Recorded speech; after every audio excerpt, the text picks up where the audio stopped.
Mayong adlaw igsoon ko diyan ni Kristo hinaot unta bisan asa man ta dad-on niining kalibutan bisan unsa man atong makaabot sa kinabuhi di kita malimot sa atong ginikanan nga mo'y nagsuporta nato sa panahon nga walang-wala ta. Ug ingon man ang atong ginikanan hatagan ginatong pagmahal ug paghigugma kay nagsulat sa Efeso nag-ingon ang anak nga matinahuron sa iyang ginikanan mapinanggaon sa iyang ginikanan hatag taas sa kinabuhi sa Ginoo.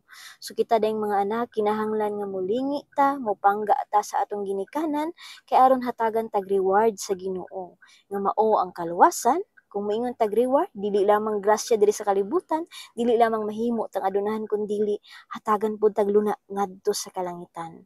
So importante kayo ang pagpangga ug pagmahal sa atong ginikanan kay kung dili nato nabuhaton ato silang talikdan ug pingon unya nato ang atong mga mata sa panahon nga sila manginahanglan. Dahan igsuon pingon pud sa Dios ang iyang kaluoy nga rikanato kay wa man ta naluoy sa atong kaugalingong ginikanan nga mo'y nagpatulo og singot aron kita makahuman og eskwela, aron kita makalampos sa kinabuhi nga pagkahuman doon na natay nakab-ot, doon na natay nahuman, doon na natay laming trabaho kalimtan na din nato sila kay lagi wala tay responsibilidad nga kanila ning taas sa din ang atong garbo nga di na din nato sila ilhon. Rason kini nga kita nakasala sa Ginoo ug nag-abot sa adlaw sa paghukom paninglan biata niini sa hukmanan sa Dios. Mo na kung gusto ka mosaka og langit paning kamuti nga panggaa ug mahala ang imong ginikanan aron sab kita makaabot ngadto sa kalangitan. God bless you.